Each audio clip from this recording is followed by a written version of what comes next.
Saquon, right? No Saquon tonight. No Thomas. 10-point dogs. The opponent's home opener, right? Really every reason for the Giants to get blown out tonight. I don't even mean close. Like every reason this should be either flip off the TV early, go to sleep, whatever. Unless the quarterback who I really like but don't necessarily believe is the star that some of you think that he is, Daniel Jones, puts this team on his shoulders and elevates them.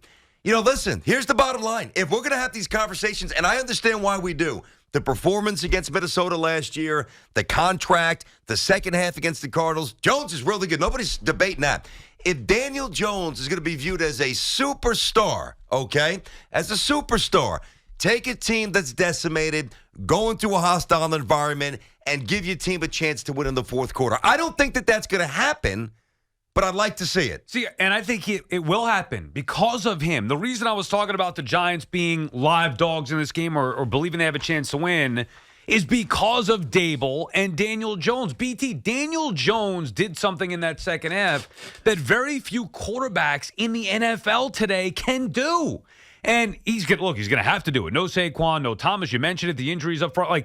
He's going to have to do it on his own to keep this team competitive against the 49ers tonight. I think he can. That's the lone reason. This is not just, I'm rooting for the Giants or, any fake reasons. The reasons are because of Dable and Daniel Jones specifically. We saw it a year ago. We saw it in that second half against Arizona. We saw some unveiling of the new weapons in Arizona in that second half with Waller, with Hyatt. Jones can beat you with his legs and with his arm. And for a good defense like the Niners, who have been great against the run, well, the one thing that they're going to have trouble with potentially is a running quarterback. They have not faced that yet. Daniel Jones can beat them with his legs. Oh, and by the way, the Niners' pass defense hasn't been great. So for me, this game, even without Barkley, even without Thomas, it is all there for Daniel Jones to officially have his coming out party, showing what he can do, taking the Giants to be competitive, if not winning this game tonight. I think it's going to be ugly. I find it interesting as well. And I know this is probably not the time to reference this name because he's not off to a good start, but everybody knows Joe Burrow can sling it. Joe Burrow's a superstar. Everybody knows the great names, the players who are generally associated with that first tier. And I'm not getting into a list, Daniel Jones, 9, 10, whatever. But in terms of the quarterbacks who have that national respect, that national cachet, that are viewed as like organizational difference makers, elevators, the reason why their team wins more often than not, those 6, 7, 8 guys, I think most of us would expect those players, even with the circumstances around the Giants. And they're pretty dire. I do admit that. This is not an enviable spot to be in whatsoever for the New York Giants. This is tough. They very well might serve as roadkill tonight. But but the Niners aren't unbeatable. The Niners are twice as good as the New York Giants. It's not even close. Who the hell is stopping Bosa? Come on. Well, you know what? Dable's got to figure out a way around it, whether that's design runs, whether it is different blocking scheme. He'll figure out a way around it. The Giants will be competitive tonight. You make it sound like the Niners can't, or good teams can't lose games. They're a great team. Sure, they're better than the Giants. Well, what? No team that was the better team ever lost a game before? It hasn't happened. Of course, that's not the case. You know that. But, listen, here's what the Giants fan, I think, leans on right now. The week-to-week craziness of the NFL. That's what you're latching on. Right. And, of course, the amazing second-half performance by Daniel Jones against the Cards. Right? I know what you're saying. Yes, flukes happen. Oh, my God, how did this, the Jets beating the Bengals, whatever, Mike White. Flukes do happen. However, this is because of the coach-quarterback combination, if you want to say specifically to the quarterback, because Jones is going to have to do it out on the field with his legs and arms. They can do it because of him. So if they won this game tonight or were highly competitive in this game tonight, I'm not going to be surprised or think it's some fluke because I believe in Daniel Jones. All right, 10:06 on the Fan. BT and Sal, what's going on? 877-337-6666. Now, this isn't necessarily reflective of everything, but I think it matters. Think about how many times over the years we sat here and talked about Andy Dalton's primetime duds. Andy Dalton's this. Andy Dalton's 0-6. Andy Dalton's 0-7. Despite being on good teams with the Cincinnati Bengals, Andy Dalton's 0-8 primetime. All right, Daniel Jones is 1-10. Now, all of that is not Daniel Jones' fault, clearly. But when you're 1-10 in primetime, you got 12 touchdowns, you got 15 picks, and you're too often your team hasn't been competitive. The Giants in those 10 losses, think about this, guys.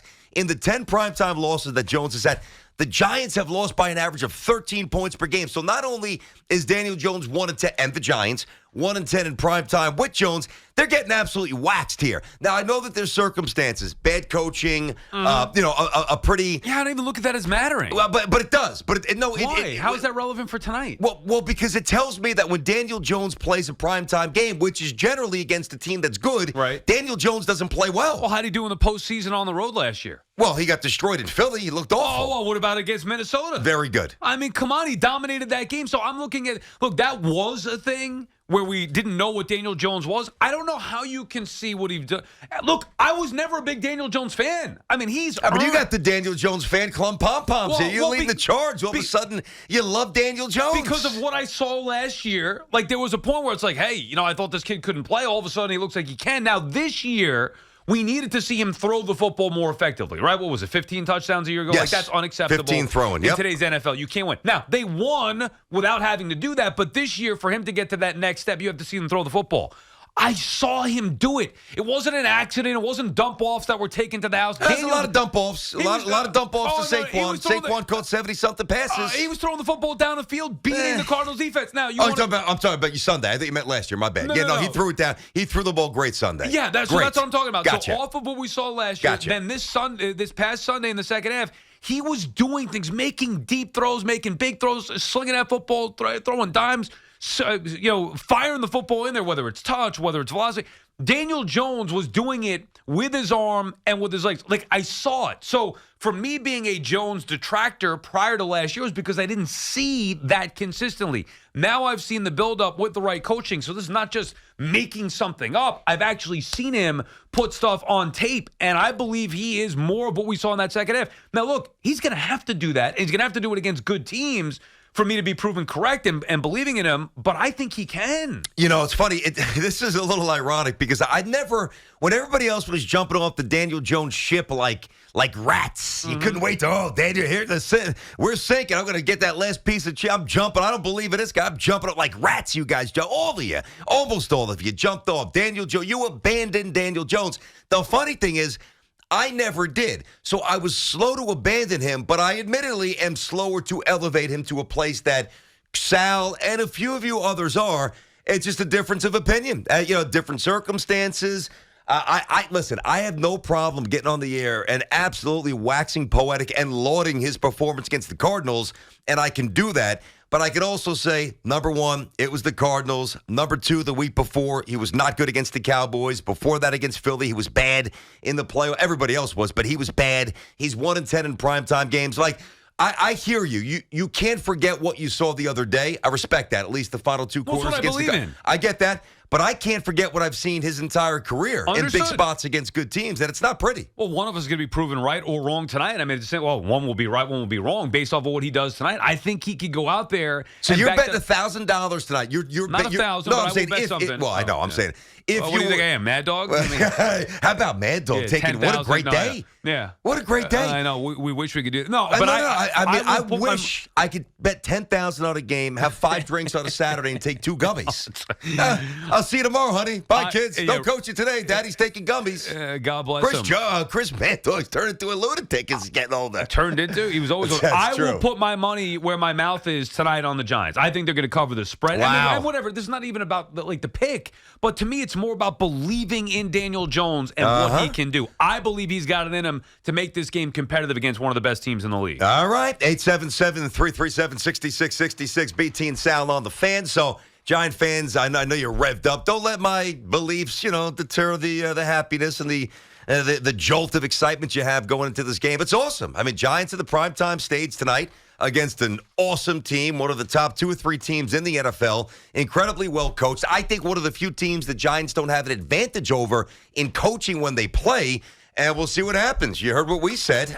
We are inside, by the way, our Town Fair Tire studio. Our friends at Town Fair remind you that you always get the guaranteed lowest price on name brand tires from Connecticut to Maine. Nobody beats Town Fair Tire. Nobody. All right, let's get to you. First up, Kenneth in Newark. What's going on, Kenneth? How you doing? Hey, fellas. Love the show. Sal, miss you on overnight. But I got a phone to pick with you. Mm-hmm. You saying that I'm a big-time 49er fan, but you're stating that Daniel Jones did something that no other quarterback could have done in the second half of the game. I didn't say no other quarterback could have done. I said very few in the league are capable of doing that. Sal, okay, that's correct. And not many quarterbacks can also get shut out in 6 straight quarters either. that's a good volley back, So, Ken. I mean- I ain't gonna lie to you. That's good. I mean, the all right. Giants are not So, that. but that same quarterback that got shut out for the first 6 quarters went out there and did what he did. So there are plenty of quarterbacks who could get shut out. I mean, Joe Burrow and the Bengals have sucked this year. How many points did they put up? How many? Wait, hold on a second. Joe Burrow, what do you think of him as a quarterback, Kenneth? Yes, I think he's decent. Okay, he's decent. Decent. Joe Burrow's decent. How many points did his Bengals put up in week 1?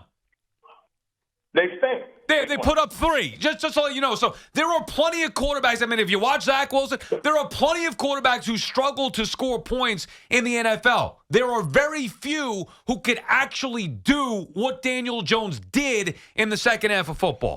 Sammy's out in Melville. Sam is up next on the Fan, BT and Sal. Take it away, Sam. What's going on? Hey, guys. Nice to talk to you. Okay. I really think Sal is just overreacting a little bit. It's interesting. Week 1, Zach Wilson beat the Bills, okay? The Jets were down 13-3, beat the Bills. The next week, everyone was saying there's no chance they can beat the Cowboys. It turned out they got steamrolled by the Cowboys. But so Daniel Jones beats the Cardinals, and all of a sudden he can beat the 49ers? The Cardinals are the worst team in football. Talk about overreacting to 2 quarters against a team that's trying to tank. Right, but it's not my fault that you guys aren't seeing what actually happened. I mean, this is not about being. First of all, what does this have to do? Cole's bringing up the Jets. What does this have to do with the Jets? We're talking about. I'm not. No. I'm not. I'm just. The Jets was just an example. Okay. Oh, an example of what? Example of how people overreact. So where's the overreacting with Daniel Jones exactly on my part? What was the good part of what he did last week? He was down. He didn't score for 6 Did you quarters. watch the second half of the football game? Honestly, did you watch it? Because you sound like you didn't. I didn't because Get lost! Oh, Sammy, come on, Get man. lost! Watch the game, and then you come back and tell me. You're 0-for-2 so far with the goal. Listen, I'm not putting him up. I'm just going to him. And for the Sammy, record- come on, buddy. I was awful. You didn't watch the game. For the record, like, come on, dude. This Well, is just kill him. He just crushed it. You got to crush him a little bit more. Come on. You didn't even watch the second half, and then you tell me what was so good about it. Well, watch it, and maybe you'll understand what I'm talking about. But it's not even just about that. Obviously, if Daniel Jones did nothing in the prior 3-4 years, whatever it is, and then had one good half of football, I would not be saying that I believe he can be a difference maker tonight or will be the difference maker tonight and keeping this game competitive in San Francisco. It's what he did a year ago, which was very successful, winning a playoff game on the road, taking a team with basically no talent, nobody believed in him, to the divisional round of the postseason, and then showing, to me, growth, doing it both with his legs and with his arm in that second half against Arizona. You want to dismiss the second half? That's a different story. No, I'm not dismissing it. I'm definitely not dismissing it. I'm just trying to contextualize it. It's the Cardinals. And it's one half of football. And it's one half of football. That's all I'm saying. Right, I'm saying, but those that's throws he made were great. I'm not here to say otherwise. That's a better argument, at least saying, yeah, he did it then, but I don't think he could do it again, especially against the team the caliber of the Niners. That's a different story than saying, oh, what was so special about what he did in the second half when you didn't even watch the game. Yeah, Sam, you got to watch the game, man. I mean, if this crazy person is not going to attack you, you have to at least say that you watched the game, dude. I mean, otherwise we just got to. Didn't. I know. It took a while to get there. Yeah. Otherwise, we just have to unleash crazy Sal on you, which is always fun. Yeah. You earned that one though, Sam. You got to take the L. That was weak. Mario's in Long Branch. Mario, what's going on, buddy? BT and Sal, how are you? Hey, what's going on, Sal? How you doing, BT? What's up, buddy? All right, Brandon, you keep repeating that you're a Daniel Jones fan. I don't believe that. I don't think you think he has any ability. And that second half against the Cardinals was incredible to watch. I got a question for you. No, it was great, Mary. Question for you. What's your favorite band of all time? Name it. Band, single musician, whatever. You got the long car ride. Who you listening to? Favorite band? Traffic. What? Traffic is a band? Never heard of them. Okay. Steve Winwood. Okay, there we go. Hey, Steve Winwood. I know Steve. Okay. Steve Winwood. Who's somebody else that you like? Just make this fast. I can't do this all day. So Steve Winwood's number one. The Beatles. All right, Beatles. Beatles. But who's your favorite? I got to know your favorite. Favorite. Winwood? Yeah. Okay. I say this because, Mario, it's possible to be a fan of Steve Winwood, a crazy fan, devout fan, love him to death, and you just happen to like the Beatles. That's possible. I like Daniel Jones. I don't love him. I mean, it's as simple as that. And we don't even have to go big picture with this. Let's just focus on tonight, right, BT? I mean, it's against a good team. Now, big picture, yes, if he plays well tonight and they win this game, he is going to be elevated. Giants are not winning this football game tonight. I think they have a shot. Giants are not winning this. You're Giants laying the 10 tonight. I think they're going to get crushed. Yeah, I think do. they're going to be in it because of Daniel. Well, right. I honestly hope not, because I really tonight's like I didn't mean to jump on you there, Sal, but tonight's the only night that I have, like every night's been baseball last night, soccer, cheer, everything. I've got nothing tonight, all right?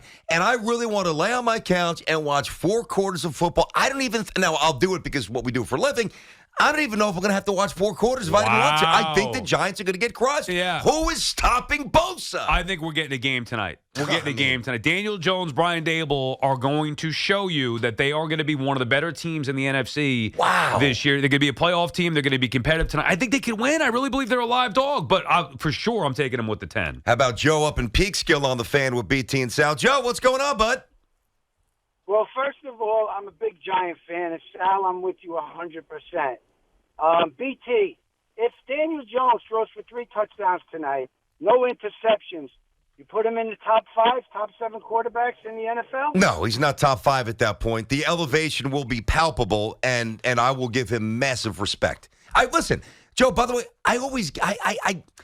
this is what's tricky, because there's always nuance in these bigger picture conversations. It's okay to really like somebody, believe in them. And by the way, I think that Jones, there's more upside. He's not reached the ceiling yet. But let's not get this twisted. He's not one of the 5 best quarter. And I don't even want to do the list now.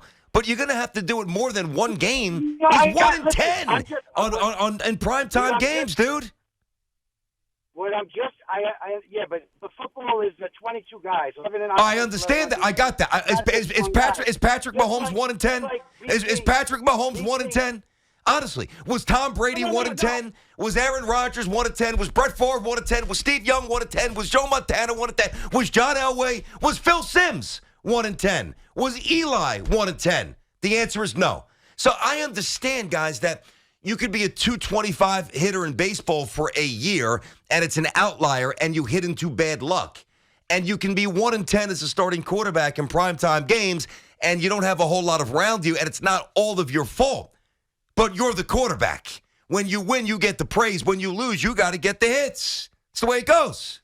Yeah, I can't put those losses all on him. I mean, he was the quarterback for those games. Fine. To me, it means nothing. Means nothing. It means nothing. Not. So what are we going to judge quarterbacks on? Not as far as tonight. It doesn't mean anything. Gotcha. Not pertaining to tonight. Gotcha. Well, you could use history as a reference to a certain extent. Do you think anything Daniel Jones did in year 1 or year 2 of his career is relevant after what we saw last year and so far this year? Like pertaining directly to tonight, I'll give you the answer that I think you're looking for. Even overall in his career. Well, anything that we saw like the first 2 years. Generally, it's a foreshadow. Not in every instance, but in a lot of instances, it's a foreshadow to future successes. Well, but then how could you bank on Zach Wilson? I'm praying. I'm not banking on anything. Banking. I'd be destitute. We just had this conversation yesterday. Let's back Zach. Back Zach is one thing, but believing that the Jets would be okay and that there's still hope for him to turn it around, like you're basing that off of nothing. And you mentioned the Terry Bradshaw example. You brought that up, how bad he was in his first 6 touchdowns, 24 picks first year. So, to me, that what he did in his first few years turned out to be irrelevant. With Daniel Jones, whatever he did in the first couple of years, at this point, because he proved himself to a certain extent last year, is irrelevant. And I think this is the year. Now, this is why we could have the conversation. You can say you don't think he's got it in him or he's not going to do it this year. I can say I believe he's going to do it. We haven't seen it yet. Now, after he does it tonight, tomorrow you're going to have a harder time coming on saying, oh, you know what, Daniel Jones can't do it, because he will have then done it against the Niners. But that's the beauty of saying it now, this year. Is Daniel Jones good enough to take that step to be a top 10, whatever you want to put on a quarterback? Mm-hmm. I think he is, and it starts with that second half in Arizona, and it's going to continue tonight in San Francisco. 877-337-6666. All right, Giant fans, let's go all lathered up, all lubed up, ready to roll. We got you until, obviously, 2. We just started. It's 10:22 on the Fan. Back to your calls next with BT and Sal.